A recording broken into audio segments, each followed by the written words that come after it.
Hello friends, welcome to Divine Spoon. आज हम बना रहे हैं करेले की एक ऐसी रेसिपी, करेला नापसंद लोगों को भी पसंद आ जाए। ना कड़वाहट, बिल्कुल स्वादिष्ट करेला। फ्रेंड्स, करेला जिसे हम कड़वी लौकी या बिटर गार्ड भी कहते हैं, ये एक ऐसी सब्जी है जो अपने कड़वे स्वाद के लिए जानी जाती है, लेकिन इसके हेल्थ बेनिफिट्स बहुत सारे हैं। विटामिन, मिनरल्स एंड एंटीऑक्सीडेंट से भरपूर होती है। इससे diabetes, skin problems, digestion problems जैसी बीमारियों में अगर हम इसका यूज करते हैं तो ये बहुत ही ज्यादा फायदा करती है। डायबिटीज पेशेंट्स को तो डेली अपनी डाइट में एक करेला जरूर खाना चाहिए। तो चलिए आइए बनाते हैं करेले की स्वादिष्ट सब्जी। तो इसके लिए मैंने आधा किलो के करीब करेला ले लिया था, जिसे मैंने अच्छे से वॉश करके पोंछ लिया है। अब हम इसके दोनों साइड्स कट कर देंगे और इसका छिलका उतारेंगे। आप करेले का छिलका किसी भी चाकू की हेल्प से खुरच कर भी निकाल सकते हैं या पिलर की हेल्प से भी इसको छील सकते हैं। जब आप इस तरीके से करेले का छिलका उतारेंगे तो इस छिलके उतारने से भी करेले की कड़वाहट थोड़ी कम हो जाती है। तो एक कड़वाहट कम करने का ये भी तरीका है कि जब भी आप करेला बनाएं तो उसका छिलका उतार दीजिए। करेले का छिलका उतारने के बाद आप इसको एक बार पानी से अच्छे से धो लीजिए और फिर किसी कपड़े की हेल्प से आप इसको पोंछ लीजिए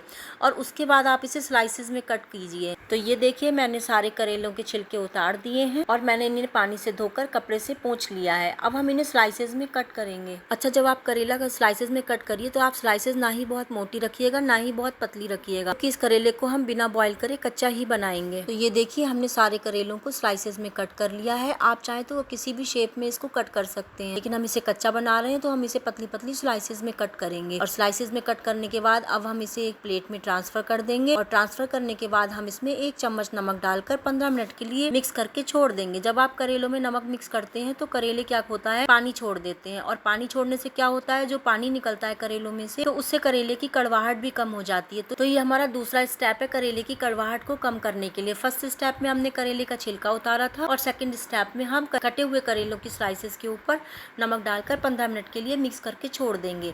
तो जो पानी निकलेगा उससे करेले की कड़वाहट भी कम हो जाएगी। करेले का टेस्ट आप जानते हैं कि कड़वा ही होता है, लेकिन अगर आप ये 2 स्टेप फॉलो करेंगे तो आपको करेला बिल्कुल ना के बराबर कड़वा लगेगा और इसे बच्चे भी बहुत मन से खा लेंगे। चलिए आइए अब हम करेले की नेक्स्ट स्टेप की तरफ चलते हैं, जिसके लिए हम एक मसाला बनाएंगे। तो जब तक हमारा मसाला बनाने से पहले हम करेले में डालने के लिए एक बड़े साइज का प्याज भी ले लेंगे। ज्यादा प्याज डालने की जरूरत नहीं, क्योंकि अगर आप करेले में ज्यादा प्याज डालते हैं तो करेले का अपना टेस्ट खत्म हो जाता है। तो इसलिए मैंने एक बड़े साइज का प्याज लिया है, वो इस करेले के लिए काफी है। बस जो लोग प्याज खाते हैं वो करेले में प्याज वाले पार्ट को ऐड कर सकते हैं और जो लोग प्याज नहीं खाते हैं वो इस पार्ट को स्किप कर दें। आइए हम मसाला बनाते हैं। मसाला बनाने के लिए पहले हम गैस पर कढ़ाई चढ़ाएंगे, फिर हम उसमें 4 साबुत लाल मिर्च और 2 चम्मच साबुत धनिया, 2 चम्मच सौंफ और 1 चम्मच हम पीली सरसों डालेंगे और इसको ड्राई रोस्ट करेंगे। जब हमारा मसाला ड्राई रोस्ट हो जाएगा हम इसका दरदरा पाउडर बना लेंगे। दरदरा पाउडर बनाने के बाद हम एक इसमें स्पेशल चीज मिक्स करेंगे जो हमारे करेले के स्वाद को कई गुना बढ़ा देगी, वो है बूंदी। इसमें हम आधा कटोरी के करीब बूंदी मिक्स करेंगे और उसे भी दरदरा पीस लेंगे। तो ये हमारा स्पेशल इंग्रेडिएंट है करेले का। आप इस तरीके से जब करेला बनाएंगे तो ये बहुत ही टेस्टी लगेगा। अगर आपके पास बूंदी नहीं हो तो आप कोई भी भुजिया वाली नमकीन होती है वो इसमें ऐड कर सकते हैं। तो ये देखिए, हमारा मसाला तैयार हो गया है और करेले को रखे हुए भी 15 मिनट हो चुके हैं। अब हम पहले क्या करेंगे, करेले का सारा पानी निचोड़ कर अलग निकाल देंगे। तो ये देखिए, मैंने करेले का सारा पानी निकाल कर अलग हटा दिया है। अब हम इसमें मसाले मिक्स करेंगे। तो मसालों में मैंने 1 चम्मच हल्दी पाउडर, आधा चम्मच नमक और जो मसाला हमने बनाकर तैयार किया था वो सारा मसाला इसमें मिक्स करेंगे। जब ये सब चीजें मिक्स हो जाएंगे फिर हम इसमें 1.5 चम्मच के करीब अमचूर पाउडर मिक्स करेंगे। तो अमचूर पाउडर डालने से भी करेले का स्वाद भी बढ़ जाता है और करेले का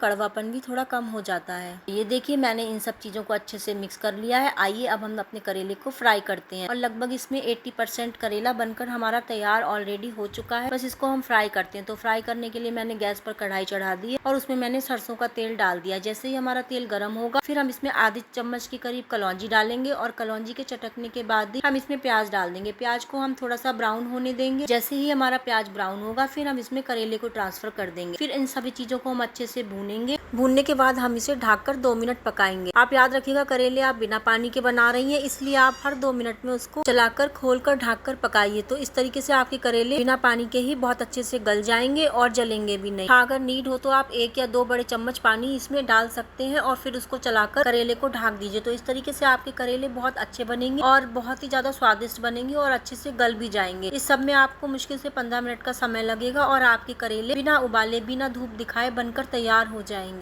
तो अब हम देख लेते हैं कि हमारे करेले गल गए हैं या नहीं गल गए। तो आप इसे किसी भी स्पून की हेल्प से मैश करके देख लीजिए। अगर करेले अच्छे से गल गए हैं तो फिर आप इसमें आधा चम्मच से थोड़ा थोड़ा कम चीनी ऐड कर दीजिए और फिर उसे अच्छे से भून लीजिए।